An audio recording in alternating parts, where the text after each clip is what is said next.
సద్గుణ రాశి నీ జాడలను నా ఎదుట నుంచుకొని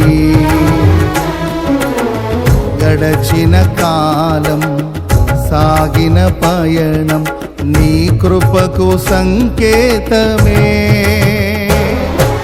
కృప వెంబడి కృప పొందగా మారాను మధురముగానే పొందగా.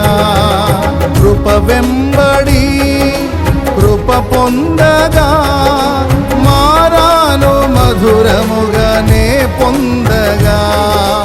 నాలోన ఏ మంచి చూసావయ్యా, ఈ ప్రేమ చూపితివి నా యేసయ్యా. నాలోన ఏ మంచి చూసావయ్యా, ఈ ప్రేమ చూపితివి నా యేసయ్యా.